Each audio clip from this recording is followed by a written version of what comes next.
के साथ दानिश अंसारी जी जुड़ चुके हैं, मंत्री उत्तर प्रदेश सरकार में। स्वागत है आपका दानिश अंसारी जी, खबर अभी तक पर।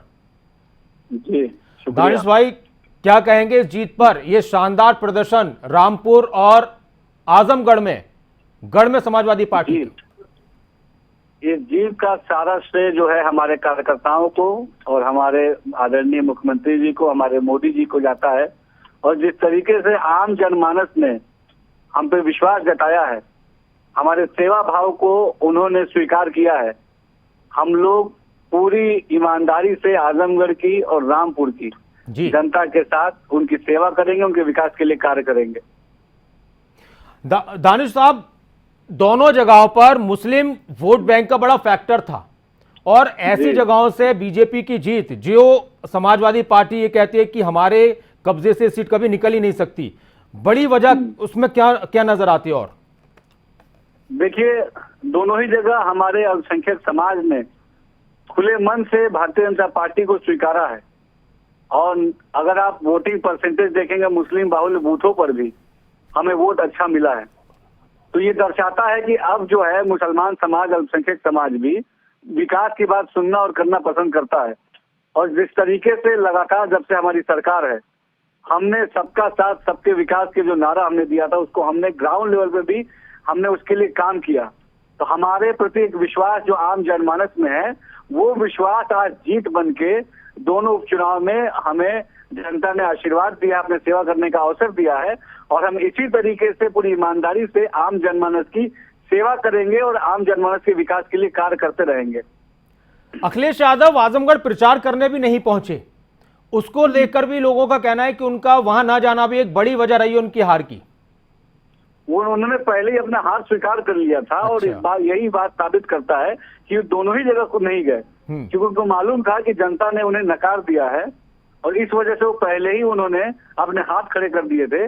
और आज जब चुनाव आया तो जो उनके मन में जो पहले से बात थी, आज वो सबके सामने भी आ गई है कि अब आम जनमानस ने तय कर लिया है कि भारतीय जनता पार्टी ही, हमारे माननीय प्रधानमंत्री जी, हमारे यशस्वी मुख्यमंत्री जी विकास की बात कहते भी और करते भी हैं। और इसीलिए सबका साथ और सबका आशीर्वाद हमें मिल रहा है। क्या मुस्लिम समुदाय बीजेपी की तरफ आकर्षित हो सकता है या हो रहा है? हो रहा है, बहुत तेजी से हो रहा है। आप देखिए, जो भी योजनाएं हैं, हमने अल्पसंख्यकों के कल्याण के लिए बड़ी स्तर पर हम काम कर रहे हैं। चाहे मदरसा एजुकेशन का आधुनिकीकरण हो, चाहे अल्पसंख्यक बाहुल क्षेत्रों का डेवलपमेंट का काम हो, या फिर आप राशन योजना देख लीजिए। कोविड काल से जो निःशुल्क राशन योजना है, उसका बड़ा लाभ सीधे अल्पसंख्यक समाज को, मुस्लिम समुदाय को मिल रहा है। चाहे प्रधानमंत्री आवास योजना हो, चाहे आयुष्मान योजना हो, हर योजना का सीधा लाभ बिना भेदभाव के हमारे मुस्लिम समाज को, अल्पसंख्यक समाज को मिल रहा है। और इसीलिए उनके अंदर एक विश्वास का भाव हमारे सरकार के प्रति, हमारे मुख्यमंत्री जी के प्रति, हमारे प्रधानमंत्री जी के प्रति है। और इसीलिए आप हर चुनाव में देखिए हम जीत हासिल कर रहे हैं। जनता अपना वोट रूपी आशीर्वाद हमें दे रही है। और ये उपचुनाव में मैं तमाम अल्पसंख्यक समाज को, मुस्लिम समाज को, हमारे युवाओं को और हमारे तमाम कार्यकर्ताओं को धन्यवाद देना चाहूंगा। एक आखिरी सवाल मेरा दानिश जी आपसे, कि ये भी एक आमतौर पर समझा जाता है राजनीति में कि सत्ताधारी पार्टी किसी भी राज्य में हो तो ज्यादातर उपचुनाव में उनकी जीत होती है, इस पर क्या कहेंगे? ये उपचुनाव में आप देखिए, उपचुनाव टोटल आप जनता ने हमें अपना सहयोग और समर्थन दिया है।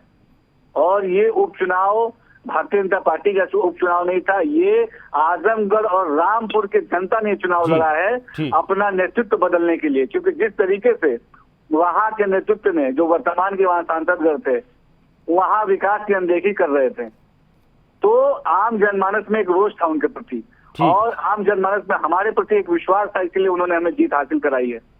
ठीक, बहुत बहुत शुक्रिया दानिश अंसारी साहब, खबर अभी तक के साथ जुड़ने के लिए।